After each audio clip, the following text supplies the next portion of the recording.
All right. So, Wendy, welcome to the show. Super excited to have you here. I am a big fan of what you do. And so I want folks to find out what exactly it is that you do. So tell us. Yes. So I am a strategic transformational life and business coach, which means I basically help you get from point A to point B, get clarity on what your point B is, what it is you want to create for your life, and then get into action, massive action to make it happen. Mm, I love that. And so you are a coach, which I think is very unique because I don't think a lot of us see ourselves represented in this space still, but you're like an OG. You've been doing this for a long time. So take us back. Take us back to, before your career, before all that, like who was Little Wendy? What did Little Wendy want to do? Oh, that's so beautiful. I love talking about little Wendy. I don't get to connect with her much anymore. I love it. Okay, little Wendy was, my parents are immigrants from Guatemala, so they came from Centro America. Yeah, viva Guatemala. So I am a Chapina, as they like to call us. They came here to Los Angeles. I was born here, and I started in school. And little Wendy wasn't sure what she wanted to do. I think there was a time where I was connected to becoming a lawyer. I knew I wanted to be a change agent in some form or fashion. And I Hmm. always tell the story of my dad and how he inspired me. So when I was like 7 years old, right, he started teaching me about Mayan culture, which is the Mayans are our ancestors in Guatemala, right? And the part of Guatemala we came from. And so he would tell me these amazing stories about the Mayans, that they built these pyramids, they understood the stars, they were excellent mathematicians, they had invented the number zero before the number zero was understood. They were talking about zero as a concept. And then when I was like 7 years old, he looked at me and he said, you come from a genius lineage. Like there is genius in your blood. Your ancestors were inventing math and coming up with these amazing technologies. What are you going to do with your life? No pressure, right? I was like, what? Yes. 7 years old. I was like, okay, papi. He just instilled in me, I almost call it like a really positive brainwashing of like, you come from an ancestry of geniuses. So you need to also, do something profound with your life.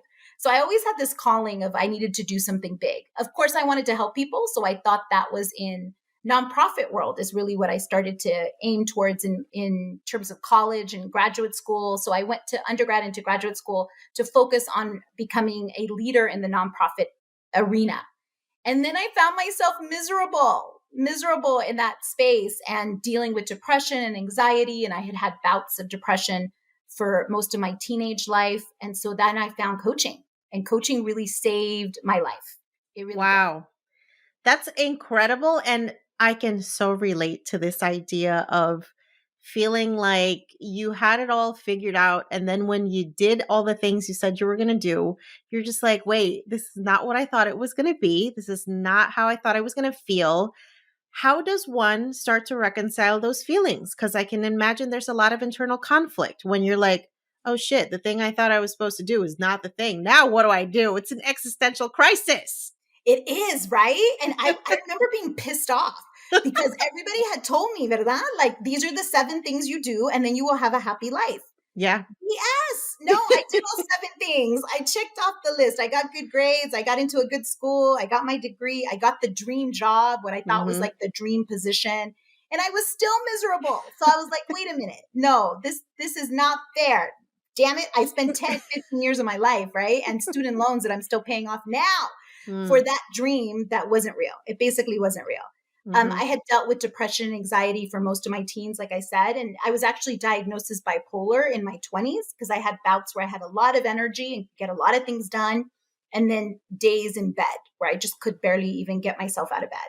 Some Yeah. of that I'm now realizing was biological, like I have some metabolic issues going on, but a lot of it was mental because I was tired. Like, for example, tired of the LA commute. I worked in Mm. LA, had to commute to downtown LA a lot from the Valley, which was like 2 hours in the car every day, an hour there, an hour back, right? I was tired of the long hours. I was tired of the low pay. Like when I actually started to get paid for the work, and then I realized how many hours I was really working, and I did the math. I was working close to 60 hours a week. Wow. And in the nonprofit world, I was making peanuts. And I was like, wait, Mhm. this is it? And then I also looked at leaders in my arena, right? Leaders in the nonprofit, and they didn't seem very happy either. They were spending their weekends, at events or doing board meetings or yeah, I was just like, this is not the life that I want. I want to have kids one day. I want to get married. How am I going to ever see my kids? I Yeah. want flexibility. I want freedom. I want to be able to make more money and like take a month off if I want without having to ask anybody else for permission for time off. You are speaking my language. Yeah, so none of that worked for me. Can you think of like the one moment, the one pivotal moment that you were just like, I need to make a change? And then what was that first step that you took to actually start to facilitate that change? Yeah, so I think what first like tipped me over was my boyfriend broke up with me. And he broke up with me because I was pretty miserable. I would have broken up with myself too. I was always complaining about like the commute and the work and all that kind of stuff. So he broke up with me. It spiraled me into a depression. And then I couldn't get out of bed. And finally, my cousin said to me, Wendy, you really need to do something about this. And I was like, I know. I've been to therapy. I had tried therapy at that point. I had tried medication, like I had been on antidepressants. None of that was really working for me. So he said, why don't you go do this training thing? It's kind of like a Tony Robbins type of thing because everybody Mm. understands what a Tony Robbins thing is. Mhm. And he even got me the tickets and he said, just show up for this thing and go with an open mind. And I went and it changed my life. I learned so many things in the world of transformation and personal development. First of all, I discovered this other world, different from therapy work, different than, talking about my childhood or trauma. This was a different entity and it was more action oriented. And it gave me these tangible tools that I could implement the next day or the next week to actually move my life forward.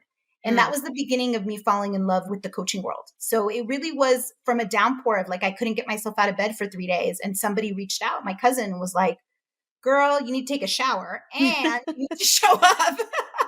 Literally, like even to take a shower was like a big deal when you're Yeah. that depressed. You just can't get out of bed.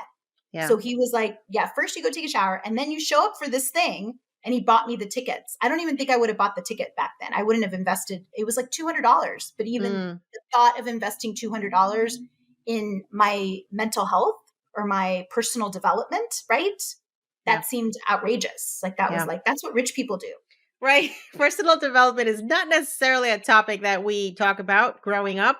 When you want to feel better about your life, you go to church and you talk to God and you get Yes. it together and you go and pray and you go and light the velitas, right? So when you decide to go on this personal development journey, did you share what you were doing with your friends and family, or did you feel like it was something you had to keep to yourself?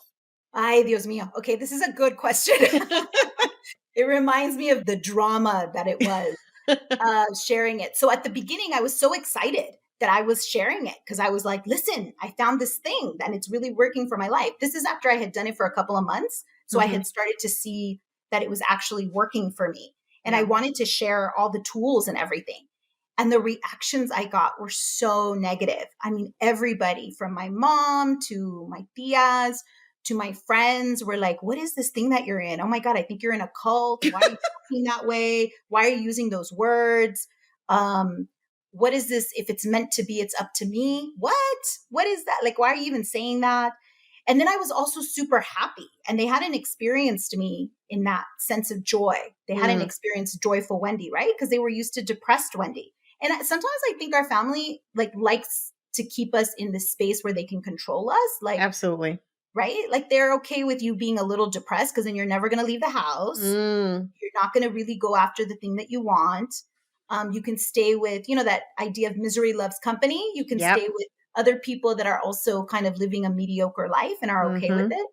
And I had this awakening where I was clear I was going to go after whatever was next. I didn't know Mm, whether it was going to be coaching or staying in the nonprofit world, but I was like, I want better.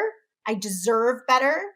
I found the connection to my worthiness. So yeah, their reactions were really, really negative. And I did a mm, lot of crying over it. I lost friends, people who left my life. I see it all as gifts, right? And then I yeah. stopped talking to people about it. To this day, girl, my mom still doesn't understand what I do. She's How are you paying your bills? Are you in the mafia? Exactly. I'm doing good. But she's like, ¿qué eres? Consejera, pero psicóloga, pero no eres psicóloga. Like, she's like, I don't get it. You're a counselor, therapist, but you don't have a license. And I'm like, Mom, it's okay. She's like, pero te pagan por tus consejos? Like, you're just giving people, your opinion and Yes, they're it's paying like you? Walter Mercado. Everybody knows they would just go on TV and watch him and get his advice. What's the Exactly. difference? What's the difference? Exactly. Exactly. I'm like, Walter Mercado, mommy. She te voy a ver en Sábado Gigante. She used to love Sábado Gigante. Like, that show. So it's just hilarious. Yo, She that's still so doesn't get funny. it. It's okay. I have surrendered to they're probably never going to get it. A lot of my tias don't get it. A lot of my family and sometimes my friends don't even get it. And that's okay too. I'm just Yeah. like, I've just surrendered to the fact that it's kind of like I speak Japanese and some people are going to get it and some people aren't. Yeah, All I right. love that perspective. That's awesome. Okay, so you discover the world of coaching. I imagine at this point you're working with a coach, right? Yes. And then you are inspired to become a coach. So talk me through what that transition looked like, especially when you're, navigating this idea of like, am I going to have to let go of this identity that I've built in the nonprofit world to create this new identity? How does one navigate that? Yeah. So I had at some point made the decision of like, this work is so profound. I have to share it with people. This is the work that I'm meant to do. And I fell in love with the work and the organization. I actually started working for the organization for a couple of years, but I kept my good paying nonprofit job, right?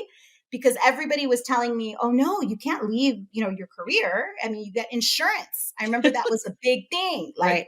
what are you going to do about insurance, like health insurance? And, you have a 401k. Oh my gosh, you Hmm. have to stay because of the 401k. Stability, right? Which I think is really important for us as immigrants, like and children of immigrants. And the Right. immigrant mindset is this idea of like having stability because my parents came here with like $10 in their pocket, right? So Wow. anything above that, if I was making that consistently. So it took a while for me to fully step into I am a coach and this is my identity. And I want to share this with the world, right? Like this is these tools that have saved my life. I literally feel like coaching saved my life. These tools that have saved my life, I want to share with the whole wide world and just get the message out there. But it was a hard transition. It took me at least 3-4 years to get the courage to leave my job, leave the career. And you're right, it's not just a career, it's an identity. Yeah. You at this point, I had student loans from undergrad, student loans from grad school, years of being looked at as like the good student that was doing the traditional thing. A lot of people understood the traditional thing. They support you when you're going down that road of college and education. And then they hear you're doing this entrepreneur thing and they're like, ¿Qué? I don't understand. Like what and how is it connected to your degree? Because they just want Hmm. to hear how are you using your college Right. degree to have moved you forward. Yeah. Absolutely. It's a lot to reconcile, both from a financial standpoint and also from just like the mindset standpoint. So let's talk about how you now help your clients get to a place where they are taking action on the goals like you did, right? Because you found this world. You said, I need to be a part of this. And you started taking deliberate steps to make that a reality. I think a lot of folks get enamored by the idea of entrepreneurship, but they don't actually know what the hell they're signing up for. So, would you give us a little bit of insight into your personal experience and how it has transformed you? Yes. Oh, yes. You're so right on that a lot of people get enamored with this idea. I mean, now when I started 16 years ago and I talked about entrepreneurship and coaching, people didn't really understand it, right? Yeah. Now there's a lot of people moving into entrepreneurship and coaching from this idea of it's going to be great. I'm going to work 20 hours and make $500,000 a year, Right. And no, that is not the reality. The reality is it's still hard work. It's just a different type of work. And Hmm. one of the things that you most have to work on, and this is why I think coaching is so vital, not just like, an added benefit, but actually vital to the first couple of years of entrepreneurship. At the foundation of any change is your mindset, because your brain is going to fight you each step of the way, every time. So it's very uncomfortable, very uncomfortable. The first couple of years, my brain kept telling me, you can't do this. You don't know enough people. How are you going to get consistent clients? How are you going to pay your bills?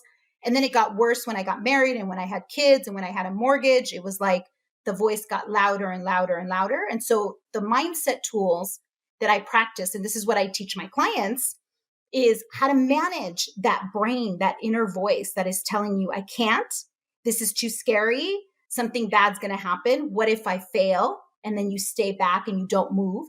How to manage that to move and shift into, yes, I can. I can take one step forward.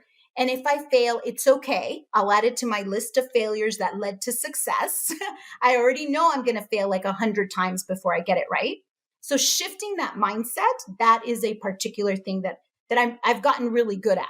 And the way I do it is through action, through taking consistent, radical action in your life, to doing the thing, feeling the uncomfortable feeling and doing it anyways, whatever the thing is. And Yeah. that's what builds the muscle. Yeah, that's what creates the change. I am so glad that you mentioned taking action, right? Because I think there's a lot of like that woo woo spiritual manifestation bullshit that's out there that is just like, just think about what you want and focus on that and it's going to appear in your life, blah, blah, blah, make a vision board. But it's like, wait a minute, is that enough? No. let me yell. In fact, I just did a vision board event recently, a workshop, and I'm pretty anti vision boards. So this is funny Oh, that you bring this up. Yeah. And I told them all, I'm like, listen, I don't believe in just the making a vision board for the sake of having a vision board, right? yeah. You make a vision board because you're using the pictures in it, the photographs, to create an energy, a vibration that you then step into. And it's that vibration that helps you take action. But you have to take action and you have to declare what you're going to do. And I had them all declare like an action step they were going to take towards something on their vision board. I couldn't let them go with just like, here's the picture of the life that I want. Yeah. A lot of people, I think if you meditate, if you sit in thought, that somehow your mindset is going to change.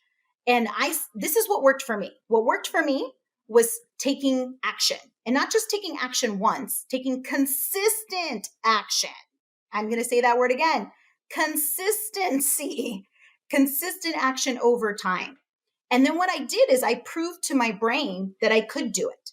So for example, my brain would say, Wendy, you can't go live on Instagram every week. That's crazy. You don't even do your eyebrows. This is literally a conversation in my head. And it's true. I don't do my eyebrows. Don't look at my eyebrows, but I don't do my eyebrows. I don't care. I don't care enough to do my eyebrows. It's painful. I don't care. All right. I just choose not to invest. So my brain will tell me, you're not pretty enough. You're not whatever, right? You're not tall enough. You're not experienced enough to go on Mm-hmm. Instagram live every week. Okay. So what I do is I say, thank you for sharing. That feels really uncomfortable. I'm going to do it anyways. I'm not going to fix my eyebrows, but I'm going to show up anyways. I'm going to feel the uncomfortable feeling and I'm going to do it because I know if I get through it, it's going to get easier, right? Hmm. And then once I've done it for 4 weeks in a row, then I go back, and this is really important. This is what having a coaching container can do for you, is I go back and I show my brain, look, you did 4 IG lives and you didn't die. You're still here. And nobody even commented on your eyebrows. There's Right. not one comment, Wendy, about your eyebrows. And that opens up my brain to like reality check. Oh, yes, here's the proof that I can do something that my brain is telling me I can't do, or it feels really scary, my feeling of fear, and I can make it to the other side. And so now I have a new thought. Instead of IG Live is too scary for me, now the new thought and feeling is I can do this and it's okay. And I'm Yeah. going to keep doing it. And so that's how we prove to our brain. See, we prove to our brain through action that you can get to the other side. And that's how Hmm. change is created. That's how you build your business, your mindset, whatever goal you have. That's how you reach your goal. Little steps like that. So, what you're telling us is that you actually have to do scary shit. But I don't want to, Wendy. I don't want to. I don't like how it feels. What do you have to say to that response? Here's what I have to say to that response. Yes, if you are going to be playing a bigger game in your life, if there's anything that you want that's outside of your comfort box, which is outside of what you currently have. So anything that you want to be different or new, or if you're going after something that is outside of your box, you're going to have to do scary shit. But here's the thing with fear. Here's what I remind us all, because I think we forget this. Fear is always going to exist in our life. There will always be fear. You know this, we know tons of Mhm. millionaires that still experience fear on a Right. regular basis. Fear, doubt, uncertainty, those are emotions, feelings that are part of the human experience. So whether you stay in the safe 9 to 5 job or you do the entrepreneur thing, you're still going to experience fear. Let me Facts. guarantee you. I bet money. We should bet money on this. Yeah. 2 years from now, if I interviewed everybody listening to this and I asked them on a scale of 1 to 10, how many times did you experience fear in your life? The numbers are going to be similar. So there's still going to be pain, whether you go the traditional route of following whatever people are telling you should do, or whether you go do your own thing. I Mhm. think the difference with entrepreneurship is just that it's encapsulated in a small period of time. Like Yeah. it's like shorter, more fear at a shorter period of time that we feel, right? Because we're taking huge leaps. We're doing big tasks in our life. We're taking on big action steps. And that's Yeah. also why our income exponentially grows also, because it's exponential fear, exponential results. Yeah. Yeah. So there's still going to be fear, girl. You might as well do the thing. Ugh, you might as well do the thing. And I love that you mention, how entrepreneurship is almost like I imagine comparing it to like, sorority pledging or something. It's just super intensive, like focus, because you think about it, like you're creating the process versus trying to fit into an existing process, which is what a lot of us are trying to do with this 9 to 5 corporate life. Like the system's in place. You're trying to figure out where you fit in. And then sometimes you figure out, I don't even fucking fit in here at all, which is what happened to Exactly. me. So then it's like, okay, wait, since I don't fit in here, now I got to go create my own shit. It's a much heavier lift, y'all. So this is why it feels so much scarier. Yeah, it does feel scary. But here's the thing with fear, you can make it your friend. You can Mm, figure out how to feel it because it's not going to go away. So right. I'm anti all of this like fearless living, no fear living. Like, no, there's still going to be fear no matter what. So might as well make it your friend, but learn to feel it and still move forward. So how do we That's do this? How do we start being BFFs with our fear? So first, you can name it. I have a process of my coaching where we name it. We give fear a name, right? I actually use. I don't know if you've heard this. The American Indian tale, the story of the two wolves. I don't think so. Have you heard this story? Okay, it's a No. powerful story. So it's a short story. American Indian tale. The Cherokee grandfather is sitting with his grandson, and the Cherokee grandfather is telling him the story. We all have two wolves inside of us, lobos, wolves. Okay, Hmm. one is kind and patient and loving, and the other wolf is easily angered, impatient, always looking for food, always ready for a fight, always ready to defend themselves. We both have these wolves always inside of us, and they're constantly fighting. Every Mm. day, there's an internal struggle. And the little grandson asks his grandfather, well, if they're always fighting, which one wins at the end of the day? And the grandfather says, the one that you feed the most Mm. wins. Hmm. Yeah, yeah. So, who are you going to feed, right? So, in this story of these two wolves, you can name these two wolves. And obviously, the angry fighting wolf is also very fearful. That's why he's angry and fighting all the time, right? Because of Yeah. fear. So, how do we then manage that fear? First, we have to accept it and embrace it, that it's there, and start to build a relationship with it, right? And then we got to get into action. The more you can build the muscle of feeling it and doing it anyways, feeling the uncomfortable feeling, whatever the uncomfortable feeling is for you. And you can start small. You can start with, well, it's uncomfortable for me to go to the gym. Okay, let's do that. Let's do that this week. It doesn't even have to be directly related to your business. It could be something small. Well, it's uncomfortable for me to, call my friend and talk on the phone. Great, let's do that. Yeah. There's some fear going on there. There's some uncomfortableness. And then your muscle gets stronger. The muscle of, oh, I can do this. I didn't die. I could do this. And then you start getting over the other side more. And then, next thing you know, you're doing amazing things that you thought were impossible. That's how you get over fear. Love it. Okay, what do you say to folks who are on this like pity party train that's like, it's too late for me? All those things I wanted to do, the time has passed. I can't do it anymore. I'm too old. I'm too this. I have too many kids. I have too much debt. What's your take on that? Yeah. So I have a training that I actually do called the Future Self Experience, where you actually get to talk to your future self. Ooh. And even right now, as you're listening to this, I want you to think about you 5 years from now, 10 years from now. What do you want for your life? What do you see possible for your life 5 years from now, 10 years from now? What excites you? What inspires you? Because I always say when people come to me with, oh, I'm too old, it's too late, the train passed me by, I say, well, let's talk to your future self and let's see what she wants. Let's ask her for coaching. Yes. Yes. Because I really believe there's a future self alive in you. Just like there's a 11-year-old alive in you right now, or a 5-year-old version of you. Yeah. There is a 70-year-old version of you or 80-year-old version of you that's alive in you right now. You have a relationship with her. In fact, she tries to talk to you on a regular basis. You may not hear her. You may not listen to her. You may not be paying attention to her, but she's there. And the more you build a relationship with her, the more you're going to gain insight. So I always say, well, let's talk to the future self version of you. Okay, so let's go to 5 years from now, right? It's 2027, June, whatever it is, 2027. Tell me about your life. And then what comes out is never this like, well, I'm miserable sitting behind the TV. That's not what they say. It's Right. always something like, well, I could see myself traveling, or I could see myself. And I'm like, that's it. There you go. She's telling you she wants more than what you're talking about right now. Mm-hmm. And now it's like, how are you going to align your actions today that's going to allow you to then create that future self?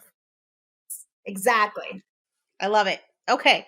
Now, what do you say to the person that's like, but Wendy, I want to do all these things and I want to do them all at the same time. And like, if I don't work on all of them, then I can't work on any of them because then what's the point? I love that. Oh my God. I love the creative brains. So one of my specialties is coaching people on ADHD. And one of the things I would say is it sounds like you might have an ADD type of brain Mm-hmm.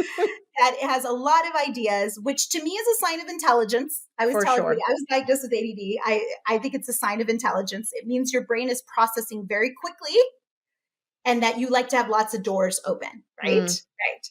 So one, I say you got to get in a coaching container. You got to get with a coach or some sort of container that helps you to make decisions, focus, and move things forward. Because in the present moment, you really can only work on one thing at a time. And then we do have to do some narrowing down. We can't start 10 projects and expect to have success with all 10 projects, right? So for some of those people, sometimes I say, let's do 3 projects. Like that's a big deal to go from 10 to 3. And let's start moving forward on the 3. At the beginning, it is a little bit of an adventure. Like let's be adventurous and let's throw some spaghetti on the wall and see what sticks. And then as we start to move forward, usually one project starts to emerge as the thing that, okay, this is what's starting to, really click. But you do have to learn to manage your thoughts, your brain, stimulus. I teach on something called stimulus management, how to manage stimulus. Because the reason your brain is thinking of 1,000 thoughts is because it's more stimulating to have 7 projects in front of you that you're working on than it is to narrow down to one. So your brain's going to fight you on that. That's really important. That's really important to know. Yeah. I think those people, because I definitely identify with the ADD brain, is like those people also feel like if they're not constantly doing that, somehow it's going to derail any aspirations that they have. And they develop this toxic hustle mentality that makes it hard to rest. So, how do you manage that? Yeah.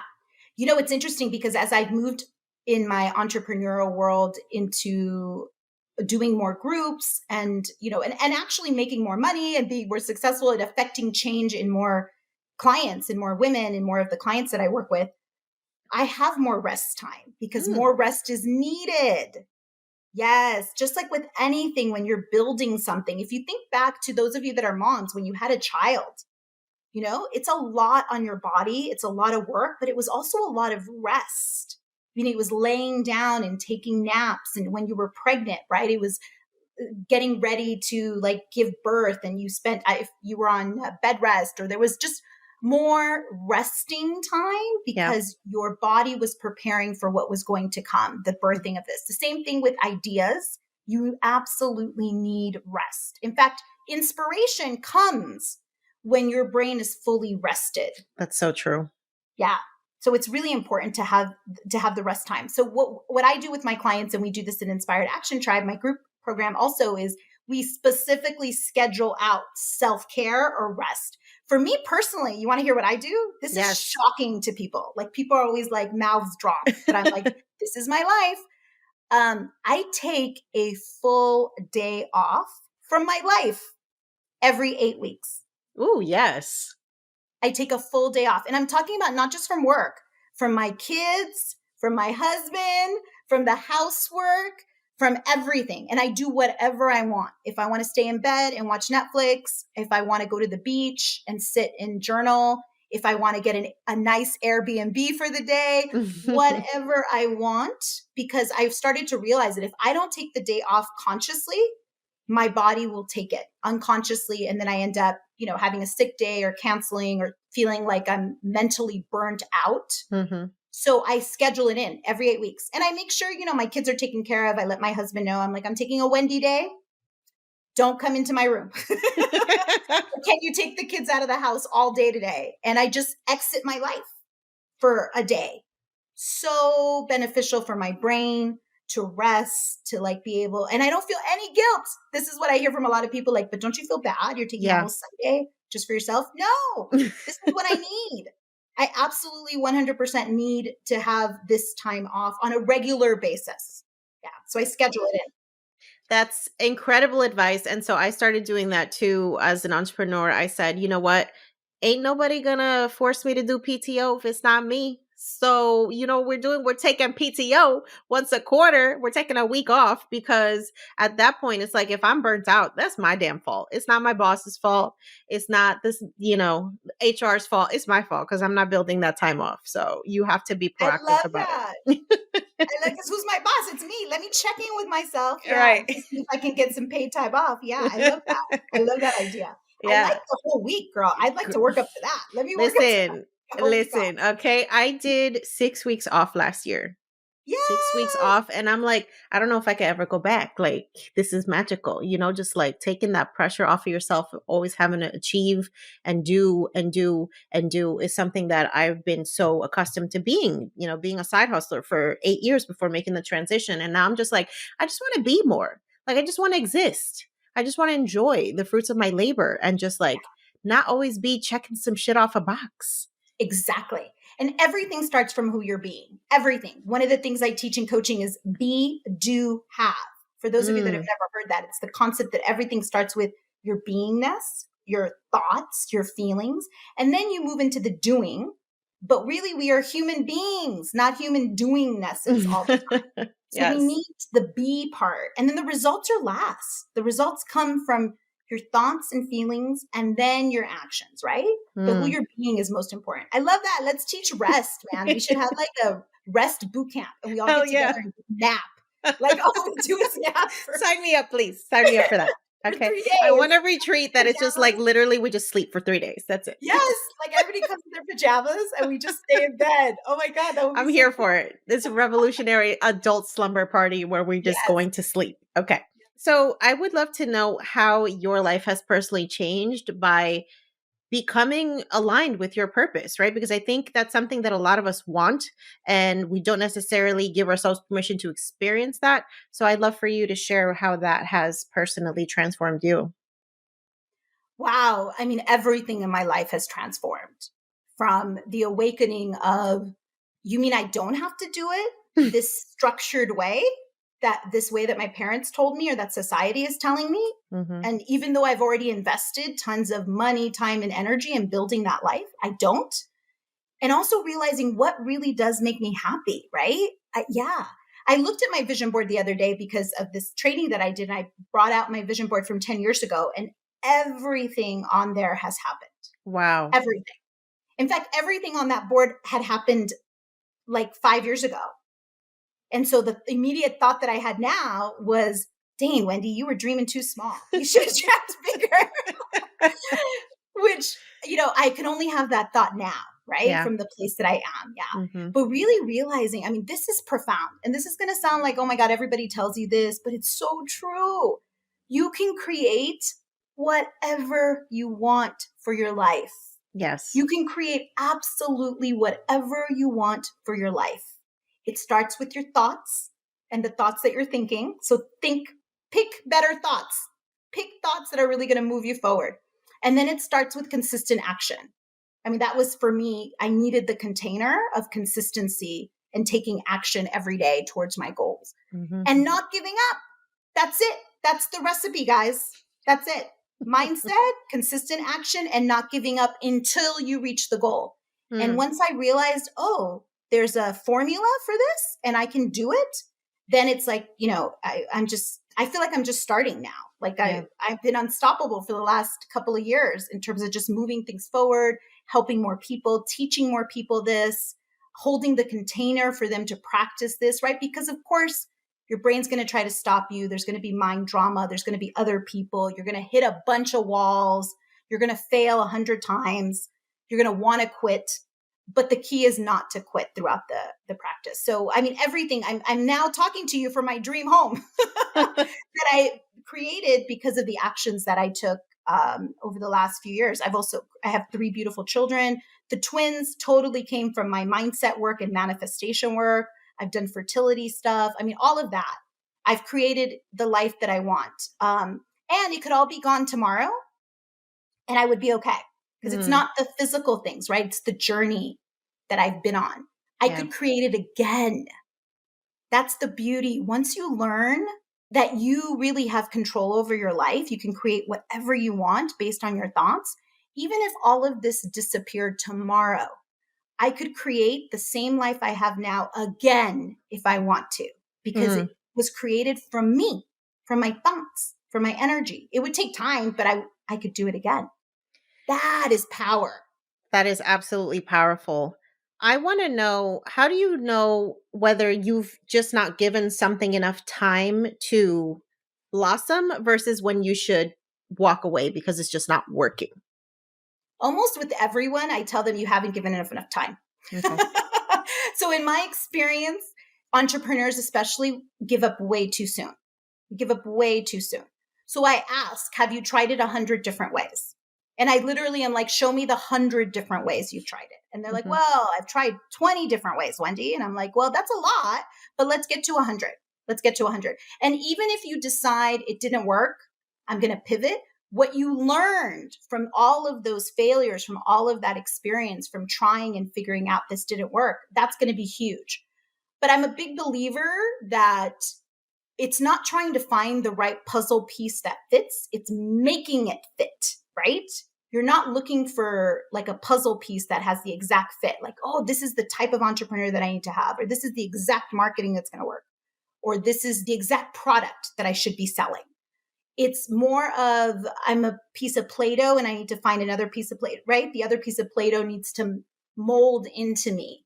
Hmm. Yeah, I think people give up way too soon. 90% of entrepreneurs don't make it because they gave up, not because it wasn't the right product or it wasn't the right fit for them or it just wasn't going to work in the market or whatever.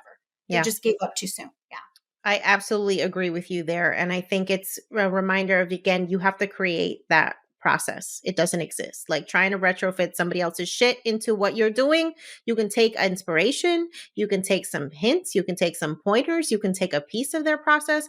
But at the end of the day, your journey is going to be completely 100% yours. And the sooner you embrace the idea that you cannot copy somebody else's thing and expect to create exactly what they've created, the better off you'll be because you'll be focusing on what you can actually do for yourself. 100%.